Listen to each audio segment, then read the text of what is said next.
Seguimos saboreando, disfrutando los Hechos de los Apóstoles para ver cómo en la Iglesia habita el Espíritu Santo, es el cuerpo de Cristo y siguen obrándose los prodigios. Ya hemos terminado de ver todas las consecuencias que tiene aquel milagro de la curación del paralítico en la Puerta Hermosa por Pedro y Juan. Y de vez en cuando a San Lucas le gusta hacer un sumario de lo que es la vida de la comunidad. Y aquí viene el segundo sumario, el segundo resumen. De vez en cuando para la escena trepidante y hace un resumen de cómo vive la comunidad. En medio de esta persecución no hay en absoluto tristeza, desánimo, queja, ay, qué mal nos tratan, qué dura es la vida. A mí me gusta mucho esa expresión que siempre se ha utilizado en la iglesia cuando te preguntan ¿cómo estás? Y responder bien, entre las persecuciones del mundo y los consuelos de Dios. Aunque yo tengo un amigo malvado, muy gracioso, un sacerdote que algunas veces dice ¿cómo vas? Y dice aquí, entre las persecuciones de Dios y los consuelos del mundo. Bueno, lo dice en broma porque realmente el mundo no da consuelos, el que da los verdaderos consuelos es Dios. Y en medio de las persecuciones del mundo y de los consuelos de Dios, pues la iglesia vive tranquila, contenta, sin poner el centro en la persecución, sin victimizarse, que a veces lo hacemos en la iglesia, porque a veces nos persiguen y nos insultan porque nos lo ganamos. Ahora que nos están atacando con los casos de pederastia, pues evidentemente es muy injusto. La pederastia en la iglesia,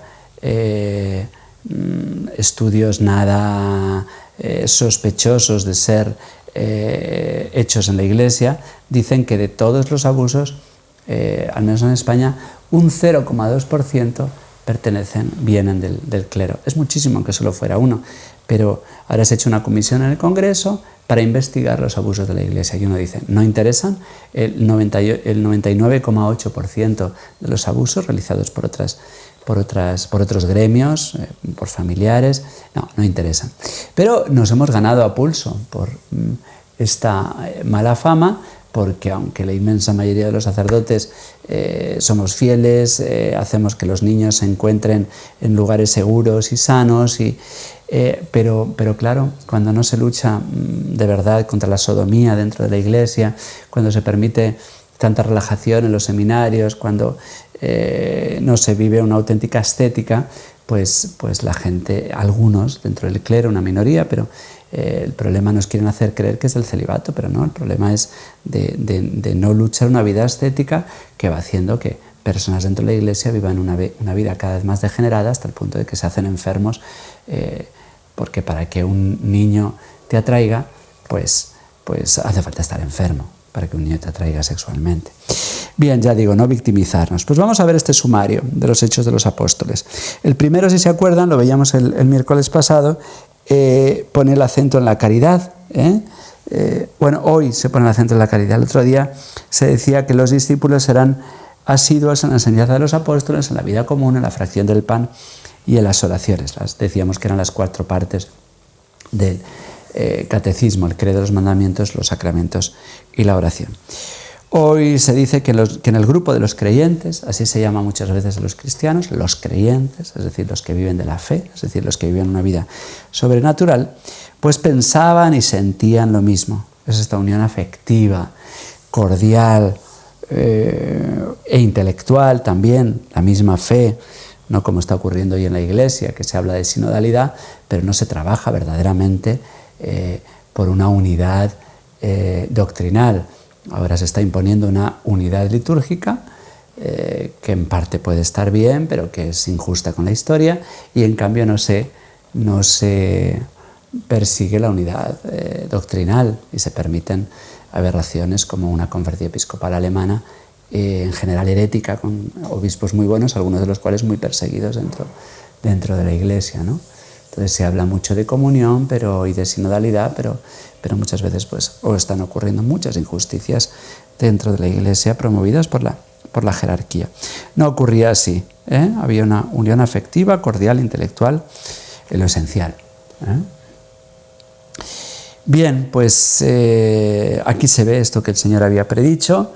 En esto conocerán que son mis discípulos, en que se aman unos a otros, y eso es el testimonio que tenemos que dar, el de la unión cordial, que puedan decir cuánto se aman para que nos puedan conocer como discípulos de Cristo. Es ese esfuerzo de la voluntad para querernos como hermanos. En la Iglesia No es obligatorio que seamos amigos. Al menos somos hermanos, también se encuentran verdaderos amigos. Pero los hermanos son estas personas que no se eligen. Los amigos se eligen y nos podemos equivocar. Pero los hermanos nos los da Dios y ahí uno no se equivoca nunca. Entonces es importante vivir de fe con nuestro Padre común, que es el Papa. Te puede gustar más, te puede gustar menos, pero es el Padre común que Dios ha puesto, no lo has elegido tú porque no es una democracia la Iglesia. Y hay que tratarlo como se trata a un Papa, a un Padre, con cariño, con afecto, y si hay algo que no gusta, pues se habla entre los hermanos y se intenta ver cómo se puede ayudar, pero es esta unión cordial y los hermanos pasa lo mismo. No está justificado, uno dice, yo no voy a la iglesia porque son unos tal o unos cual. Bueno, ¿y tú qué eres?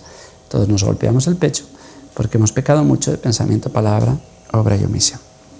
Lo poseían todo en común y nadie consideraba propio nada de lo que tenía. Ya en un comentario parecido que hacía Lucas en el anterior sumario, decíamos que esto no es marxismo. Es el derecho a la propiedad privada, sigue existiendo. El marxismo dice que la religión es el opio del pueblo y para nada es esto lo que está diciendo San Lucas. De hecho, veremos cuando comentemos que Ananías y Safira no dan su parte, San Pedro les va a decir, no tenían por qué darla. El problema no es que no la den, el problema es que mientan y digan que la están dando. Es un consejo, no es un mandato. De hecho, vivir así como vivían los primeros apóstoles solo es posible en familias pequeñas, en familias o en pequeñas comunidades. Prosigue San Lucas. Los apóstoles daban testimonio con gran poder de la resurrección del Señor Jesús. Nos tenemos que preguntar si hoy seguimos impresionando, si hoy seguimos viviendo, transmitiendo a los demás prodigios, o nos estamos domesticando, si nos estamos convirtiendo en una ONG que se dedica a promover la bicicleta, las mascarillas, las vacunas o plantar árboles, que puede estar muy bien, pero no es esa la misión de la Iglesia. Cuando estamos poniendo la salud del cuerpo por encima de la del alma, cuando damos más normas para entrar en la Iglesia de modo higiénico que para comulgar, estamos haciendo un daño tremendo porque estamos transmitiendo que la vida del cuerpo es más importante que la del alma.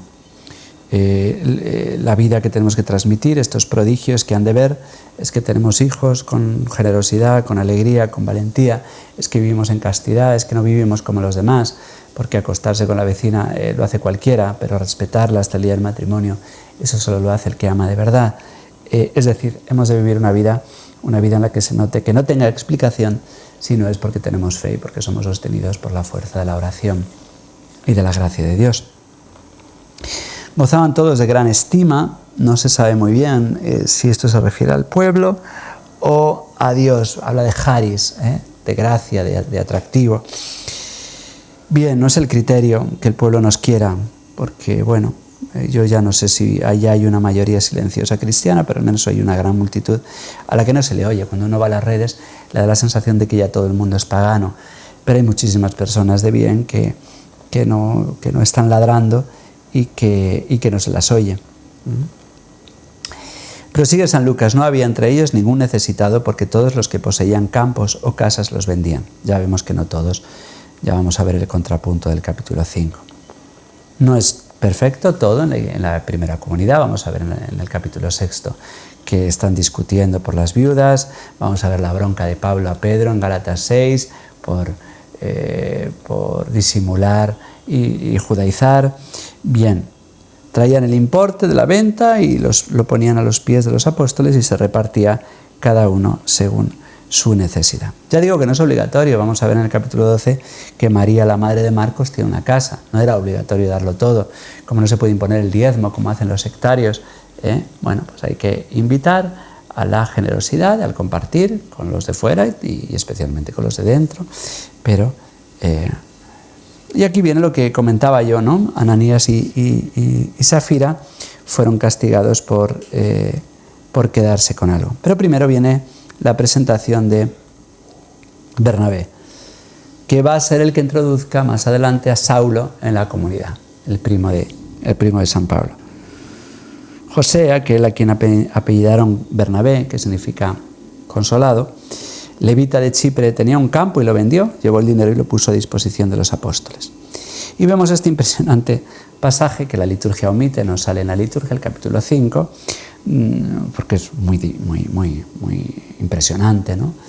Normalmente Dios no castiga con la muerte en el acto a los que pecan, pero en este caso sí. Ananías, de acuerdo con su esposa, vendió una propiedad y se quedaron con una parte del precio.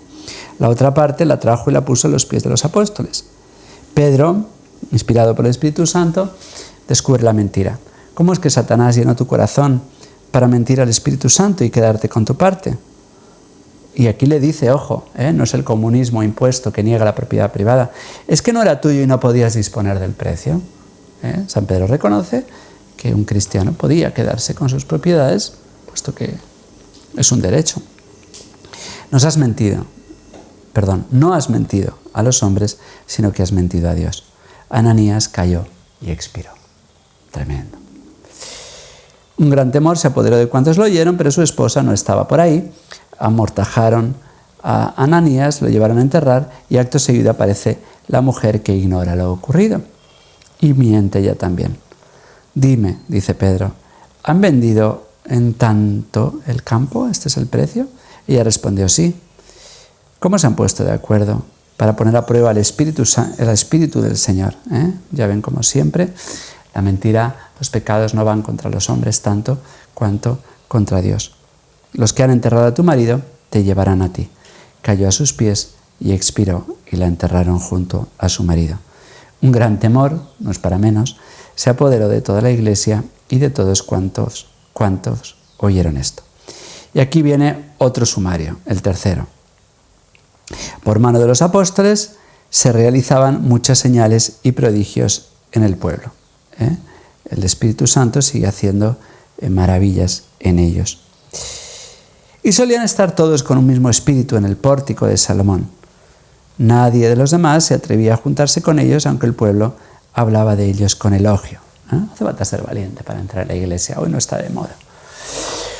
Los creyentes cada vez en mayor número se adherían al Señor, una multitud de hombres y mujeres. Incluso sacaban a los enfermos a las plazas y los colocaban en lechos y camillas para que al pasar Pedro, siquiera su sombra cubriese a alguno de ellos. Es esta iglesia que, como nos dice el Papa, es hospital de campaña. También acudía la multitud de las ciudades vecinas a Jerusalén trayendo enfermos y atormentados por espíritus inmundos, y todos eran curados. Es esta iglesia que es casa de misericordia, que es hogar donde los más pequeños se sienten consolados, donde los más pequeños son sanados. Pues seguiremos mañana. En Perú se celebra Santo Toribio, pero nosotros vamos a seguir adelante con el relato de los Hechos de los Apóstoles. Que la bendición de Dios Todopoderoso, Padre, Hijo y Espíritu Santo, descienda sobre ustedes y les acompañe siempre. Hasta mañana, si Dios quiere.